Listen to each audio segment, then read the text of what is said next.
प्रार्थना के लिए प्रस्तुत हो। दोनों हाथ जुड़े हों, हृदय के समीप हों और अपने इष्ट परमात्मा का ध्यान करें। परमात्मा का ध्यान कैसे किया जा सकेगा,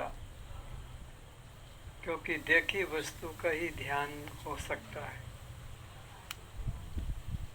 जिसे देखा नहीं उसका ध्यान कैसे करें। लेकिन परमात्मा जिसे अपना रूप बताता है, हम उसका ध्यान कर सकते हैं। वह है प्रत्यक्ष में सूर्य, ये परमात्मा है। परमात्मा अपना रूप घोषित करता है कि ये सूर्य मैं हूँ। हो गया अपना काम। दिन में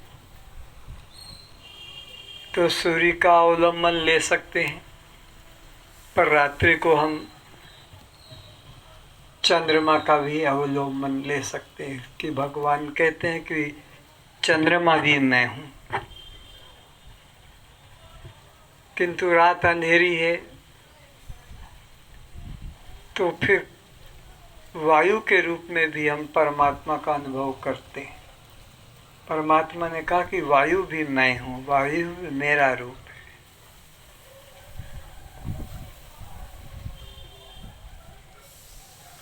वायु भी शांत हो तो हम परमात्मा का जल के रूप में ध्यान कर सकते हैं।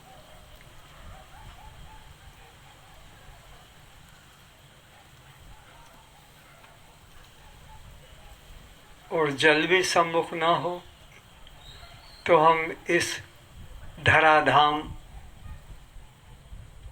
पृथ्वी का अनुभव कर सकते हैं। परमात्मा ने कहा कि ये पृथ्वी भी मैं हूँ।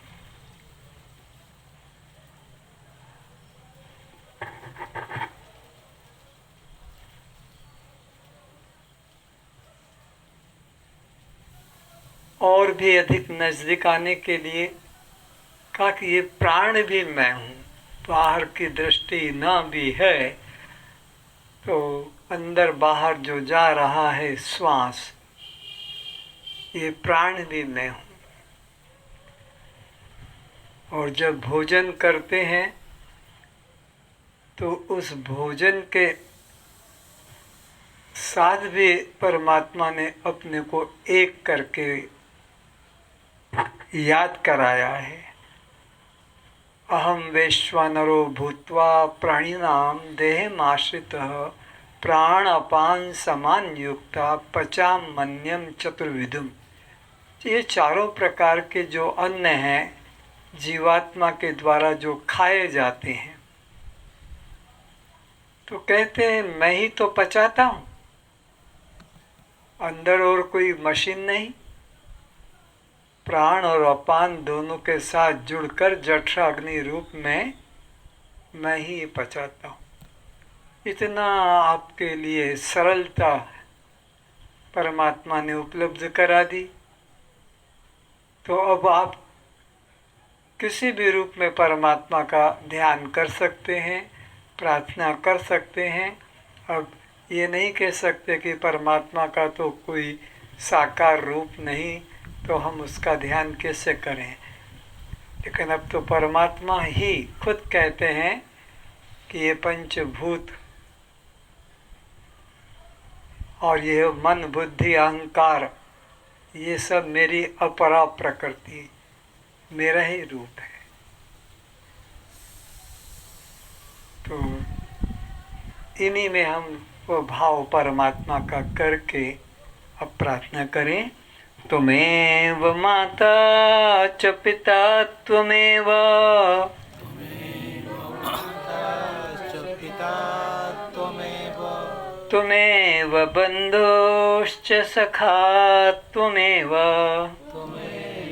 बन्धुश्च सखा त्वमेव विद्या द्रविणं त्वमेव विद्या द्रविणं त्वमेव सर्वं मम देव देव सर्वं मम देव त्वमेव सर्वं मम देव देव त्वमेव सर्वं मम देव। और इस सत्य का जो अनुभव कराने वाले हैं, जो परमात्मा का साकार रूप है, वो गुरुदेव हैं। तो हम उनसे की भी वंदना करें। गुरुर्ब्रह्मा गुरुर्विष्णु गुरुर्देवो महेश्वर गुरु साक्षात् परम ब्रह्म तस्मै श्री गुरुवे नमः तस्मै श्री गुरुवे नमः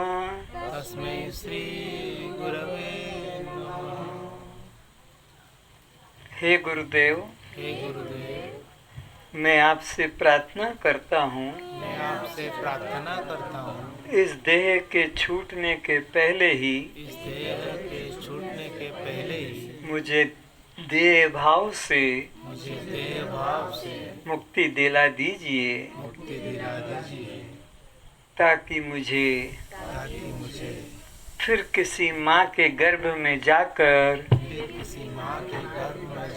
उसे कष्ट न देना पड़े। इसलिए मृत्यु आने से पहले मुझे आत्मानुभूति कराने की कृपा करें।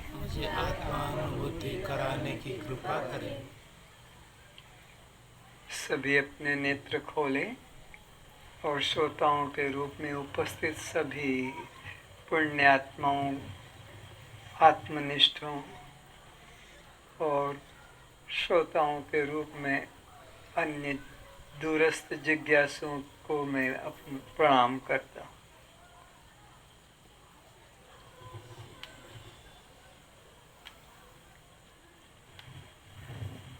प्रसंग चल रहा है पिछले कुछ दिनों से अष्टावक्र महागीता के आधार से, जिसमें एक ही मुख्य निश्चय कराया गया है कि द्वंद्व ही, द्वेष ही, द्वैत ही बंधन का कारण है। जब तक मन में द्वैत भाव रहेगा तब तक जीव की मुक्ति नहीं हो सकेगी। यानी यहाँ एक ब्रह्म के अलावा अन्य किंचित भी नहीं है। अन्य मानना भी यह अपराध है। तो अष्टावक्र जी जनक को कहते हैं, अमृत पान कर जो अमृतत्व को उपलब्ध हो गया है उसे किसको पान करके? अमृत को। तो अमृत का अर्थ कोई पीने वाला पदार्थ नहीं है। जैसे दूध पी लेते हैं, रस पी लेते हैं और बहुत से पेय पदार्थ हैं। यहाँ ज्ञान ही अमृत है। ज्ञान अमृतेन तृप्तस्य कृतकृतस्य योगिनः नैवास्ति किंचित कर्तव्यम अस्ति चेत न स तत्वित्। तो हे जनक, जिसने ज्ञान अमृत का पान कर लिया है वो तो कृतकृत्य हो गया। मतलब जिसको पाने के लिए जीवन मिला था उसको पा लिया। जिस तत्व को करने के लिए जीवन मिला था उसको कर चुका, जिसको जानने के लिए जीवन मिला था उसको जान चुका। अब उसको कुछ भी करने को, जानने को, पाने को शेष नहीं रहा। किसे? जिसने गुरु चरणों में श्रद्धा करके मैं दृष्टा साक्षी आत्मा हूँ, इस ज्ञान अमृत का, ये ज्ञान अमृत का पान कर लिया है, वो कृत्य कृत्य हो गया।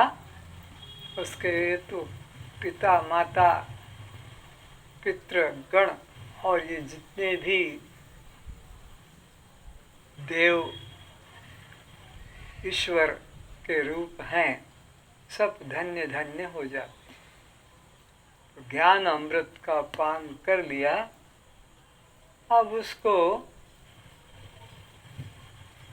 दूध पीने का कुछ प्रयोजन नहीं रहा, क्योंकि उसने तो अमृत का पान किया है। अमृत यानी जिसका कभी नाश न हो, इस तत्व का जिसने पान कर लिया है उसको ये नाशवान पदार्थ कभी सुख नहीं दे सकते। न अल्पम सुखमस्ति, ये अल्प क्षणिक पदार्थ में कभी सुख, अखंड सुख नहीं। जो विभु है, जो व्यापक है, जो अपरिच्छिन्न है, जो अखंड है, जो सर्वंतर्यामी है, उसको जानने से ही अखंड शांति आनंद है। अमृत पान कर जो अमृतत्व को उपलब्ध हो गया है, उसे अब दूध पीने का कोई प्रयोजन नहीं रहता। अब उसको दूध पीने का कोई प्रयोजन नहीं रहता। किसके लिए? जिसने अमृतत्व को प्राप्त कर लिया, उसको दूध पीने का कोई प्रयोजन नहीं रहता। क्या शब्द बोलती है? दूध पीने का हाँ, दुग्ध पान करने का प्रयोजन नहीं रहता। ठीक। इसी प्रकार जिसने ब्रह्म ज्ञान द्वारा अपने स्वरूप को जान लिया है, इसी तरह जिसने अपने आत्म स्वरूप को गुरु कृपा से जान लिया है कि मैं दृष्टा साक्षी आत्मा हूँ, अब उस व्यक्ति को यह कर्म उपासना साधन करने की आवश्यकता नहीं है। जैसे जले हुए को जलाने का जरूरत नहीं, पिसे हुए को पीसने की जरूरत नहीं, ऐसे जिसने अपने देह भाव को ज्ञान अग्नि से दग्ध कर दिया है, अब उसको यज्ञ श्राद्ध आदि कर्म कांड करने की जरूरत नहीं। और अगर करता है कि नहीं, इसको तो नरक द्वार ले जाकर ही जलाया जाएगा, भुवनेश्वर में जलाने से कल्याण नहीं होगा, तो फिर उसको महामूर्ख समझना चाहिए जो ये मरे हुए लाश को मिट्टी में मिलाने के लिए प्रयत्न कर रहा है। कैसा पागल है। एक बार एक संत और उनकी पत्नी दोनों साथ साथ जा रहे थे, तो पुरुष आगे आगे है, पत्नी पीछे पीछे है, और उसे रास्ते में सोने के सिक्के दिखाई पड़े। तो उसने मन में सोचा कि मेरी पत्नी जो पीछे से आ रही है उसके मन में लोभ आ जाएगा, वो उठा लेगी, तो मुझे इसे ढक देना चाहिए। तो वो एक तरफ से मिट्टी ऐसे इकट्ठा करके और उसको ऐसे रोड पे बिछाने लगा। जब पत्नी आई थोड़ा पीछे चल रही थी, क्योंकि स्त्री की चाल धीरे होती है पुरुष की अपेक्षा।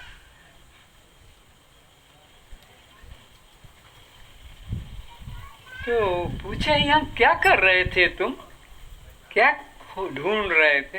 कुछ नहीं। नहीं, कुछ तो कर रहे थे यहाँ।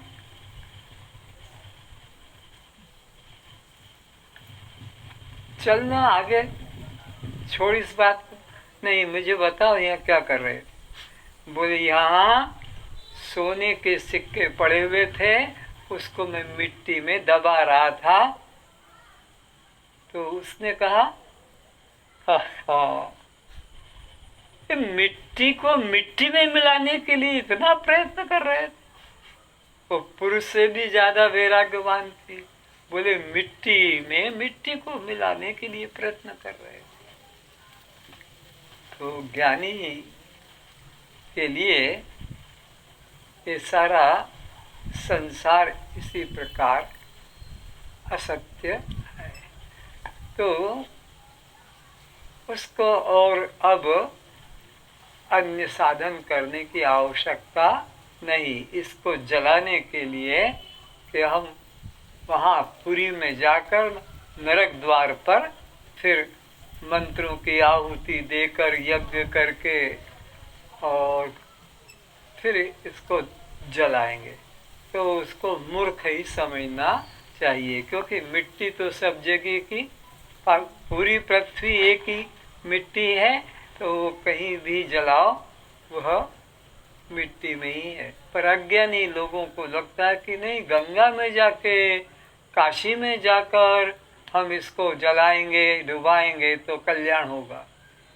इस भ्रम को दूर करने के लिए खुद कबीरदास जी काशी छोड़कर मरने के समय, क्या गांव का नाम मरहक, दूसरे गांव में गए ताकि ये लोगों का भ्रम टूट जाए कि काशी में ही रहने से मुक्ति है। तो फिर ज्ञान का मूल्य क्या रह गया? काशी में तो कुत्ते भी मरते हैं, पशु भी मरते हैं, चोर डाकू भी मरते हैं, क्या सब कल्याण को पा जाएंगे? तो ये लोगों के भ्रम हटाने के लिए उन्होंने काशी को छोड़कर अन्यत्र गांव में अपना देह त्याग किया।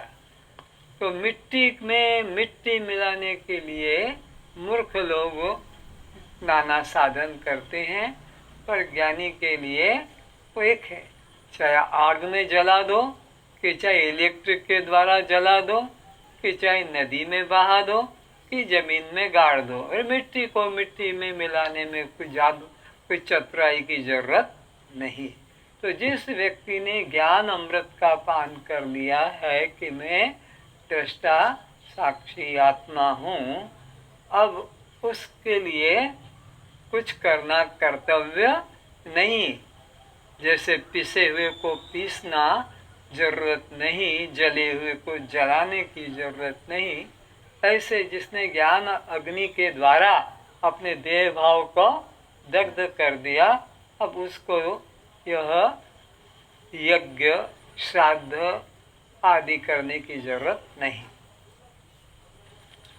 इसी प्रकार जिसने ब्रह्म ज्ञान द्वारा अपने स्वरूप को जान लिया है, अब उसे वेदोक्त कर्म, उपासना, योग आदि साधन करने का कोई प्रयोजन नहीं रह जाता है। ये किसके लिए कहा गया है? जो तत्वनिष्ठ है, आत्मनिष्ठ है, उसके लिए यह विधि बताई कि अब उसको वेदोक्त कर्म उपासना करने की आवश्यकता नहीं। ये तो उनके लिए वेदोक्त साधन विधि रूप है जिन्होंने आत्मज्ञान को प्राप्त, उनको फिर यह नीति नियम का पालन करना पड़ेगा। यदि कोई अज्ञानी ज्ञानी को पूछता है कि तुम अब पहले की तरह कर्म उपासना, योग, यज्ञ आदि साधना उपासना क्यों नहीं करते हो? अगर कभी कोई ज्ञानी से अज्ञानी ये प्रश्न करे कि भाई पहले तो तुम काफी श्रद्धा रखते थे, धर्म कर्म में आगे बढ़ते थे, तुम्हारे पीछे गांव के लोग धर्म कर्म में बढ़ते थे। जन्माष्टमी, रामनवमी, शिवरात्रि, हनुमान जयंती, गणेश चतुर्थी, इन त्योहारों में अब तुम्हारे द्वारा ये सब काम में रुचि नहीं। क्या तुम नास्तिक हो गए हो?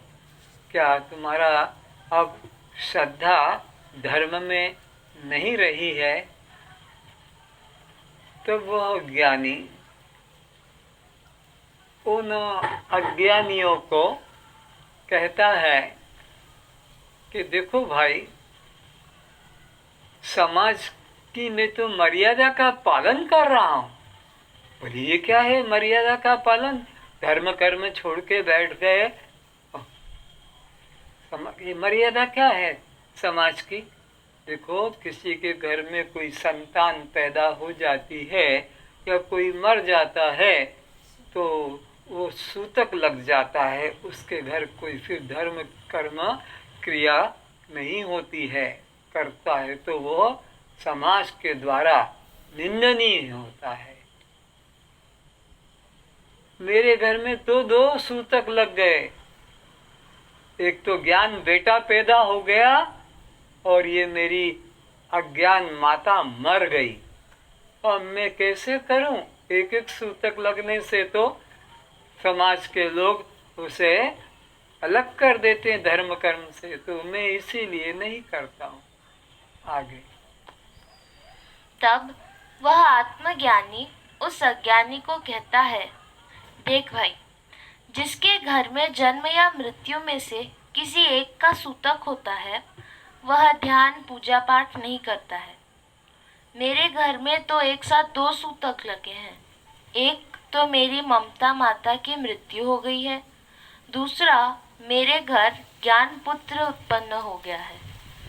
अब तुम ही कहो, मैं कैसे संध्या उपासना कर्मकांड कर सकूंगा? यदि करता हूँ तो गांव वाले मुझे गांव में रहने नहीं देंगे और न वो मेरे घर का अन्न जल ग्रहण करेंगे। आत्मा परमात्मा का सोहम रूप से चिंतन करना ही अभेद दर्शन है। इसी को फिर बोलो, इसको चिंतन को। आत्मा परमात्मा का सोहम रूप से चिंतन करना ही अभेद दर्शन है। किस तरह से चिंतन करना? सोहम सोहम एक ये सूत्र बता रहे कि परमात्मा और आत्मा को अलग अलग मानना तो अपराध है और बंधन का कारण है, पर परमात्मा और आत्मा को अन्य न जानकर बल्कि वह मैं ही हूँ, स अहम सो हम रूप से चिंतन करना ही एकमात्र साधन है। निर्विषय मन करना अर्थात मैं अनात्म देह संघात नहीं हूँ, यही ध्यान रखो। फिर से निर्विषय मन करना अर्थात मैं अनात्मा देह संघात नहीं हूँ, यही ध्यान रखो। तो अनात्म चिंतन का हमें त्याग करना है कि यह दृश्य शरीर, दृश्य प्राण, दृश्य इंद्रियां, दृश्य मन आदि यह सब मैं अनात्म तत्व नहीं हूँ, बल्कि मैं इनसे पृथक इनका दृष्टा साक्षी प्रकाशक आत्मा हूँ। मन के मेल द्वैत भाव का त्यागना ही स्नान है। तो मन का जो मैल है वो गंगा में डुबकी लगाने से, तीर्थों में डुबकी लगाने से शुद्ध होने वाला नहीं है। क्या पानी में मलमल नहाए, मन की मैल निकाल प्यारे, ऐसा कहा है। पाप अगर होता है तो किसी के शरीर से नहीं होता है। पापी से पापी का भी शरीर तो जड़ है। अब पाप किससे हुआ है? मन से। तो अब गंगा में डुबकी लगा लो तुम, 1 नहीं 5 या 7, तो ऊपर का मैल पसीना तो निकल जाएगा, पर जिसने पाप किया है वो मन अंदर छुपा है, उसका मैल गंगा फिर भी अंदर चली जाए तब भी सोचते कि जाएगा, लेकिन नाक दबा के लोग डुबकी लगाते गंगा में कि कहीं अंदर ना घुस जाए। तो फिर पाप कैसे धुलेगा? बाहर का तो धुल गया, लेकिन अंदर मन पापी बैठा है और वहां गंगा गई नहीं। तो मन को मनोमल त्याग, मैत्रेय उपनिषद कहता है मन का मैल त्यागना। और मन का मैल क्या है? राग द्वेष अहंकार, ये तो भरा हुआ है कुछ कुछ के अंदर। बात बात में अहंकार, बात बात में अहंकार, बात बात में राग द्वेष।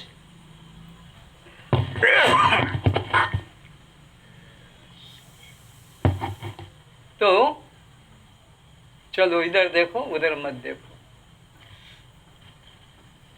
तो इसको साफ करना है। और ये सत्संग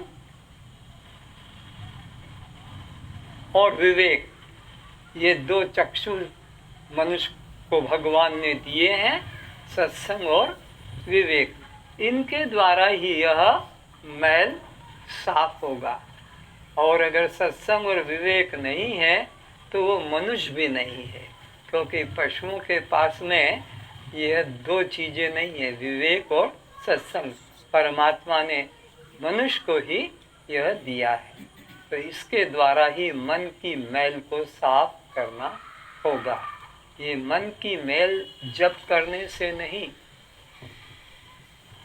बचपन से ही तो जप करते आ रहे हो। महामृत्युंजय का जप कर लिया, गायत्री का जप कर लिया, राम नाम का जप कर लिया, क्या परिवर्तन आया? राग द्वेष भयंकर बढ़ता जा रहा है, अहंकार भी बढ़ता जा रहा है।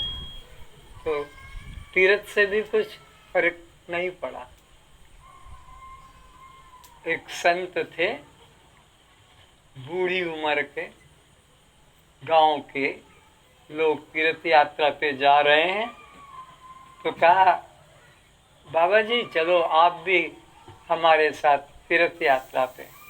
नहीं, मेरी अब अवस्था नहीं है, तुम जाओ, मेरे तरफ से भी डुबकी लगा लेना, लेकिन ये मेरी तुम भी ले जाओ, तुम भी। और वो तुम भी को ले गए और बोले जहाँ तुम स्नान करो इसको भी स्नान कराना याद करके। बोले जरूर जरूर। लौट कर आए, प्रसाद रखा, अमुक जगह का है ये, बद्रीनाथ केदारनाथ गंगोत्री का। तो वो तुम भी को उनको पास इसको स्नान कराया था, बिल्कुल पहले इसको कराते थे फिर हम करते थे, कोई चूक नहीं। तो रुको, फिर चाकू लिया और काट के उनको कहा कि प्रसाद लेते जाओ वहाँ का। वहाँ से नहा कर मिला के लाए हो और जैसे खाया तो थू थू, क्या हो गया? तो बोले कड़वी लग रही है। अरे तुमने फिर स्नान नहीं कराया होगा। नहीं महाराज स्नान कराया। तो देख लो कि उसका स्नान करने से कड़वापन नहीं गया, तो तुम्हारा भी डुबकी मारने से अहंकार, ये राग द्वेष, ये नहीं जाएगा। बिनु सत्संग विवेक न होई। तो ये 2 चक्षु मनुष्य जीवन में ही खुलते हैं, और जिसको ये 2 चक्षु नहीं वो मनुष्य नहीं, वो पशु के बराबर है। तो राग द्वेष को, अहंकार को निकालना है, और वह केवल सत्संग के माध्यम से ही निकल सकेगा और किसी अन्य जड़ कर्मों के द्वारा दूर नहीं होगा। इंद्रियों को संयम में रखना यही सोच है। तो मन को संयम में रखना, यानी मन के गुलाम मत बनो, मन के मालिक बनो। पर हम सब लोग मन के गुलाम बने हुए, छोटी छोटी बातों के लिए अशांत हो जाते। बच्चे को तुमने दूध पिला दिया, मेरे लिए चाय नहीं बनाई, घर में अशांति, दिन भर इसी का झंझट।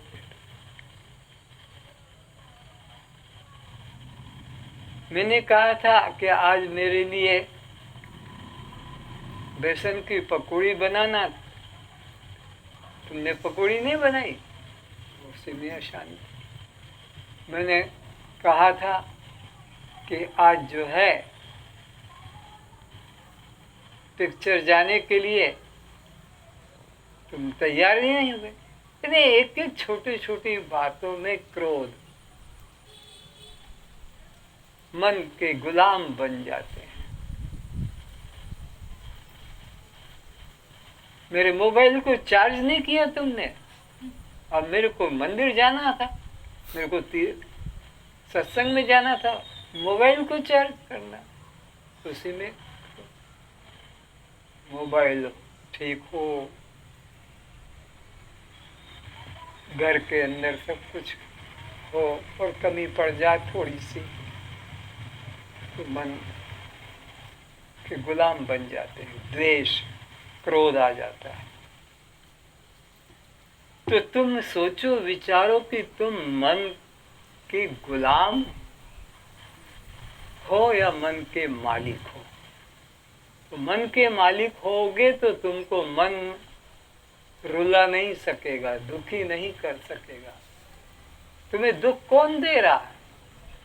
तुम गुरुओं के पास जाते हो दुख से छूटने के लिए, मंदिरों में जाते हो दुख से छूटने के लिए, तीर्थों में जाते हो दुख से छूटने के लिए। तो दुख कौन दे रहा है तुमको? तुम्हारे को दुख तुम्हारा मन दे रहा है। मन के हारे हार है, मन के जीते जीत।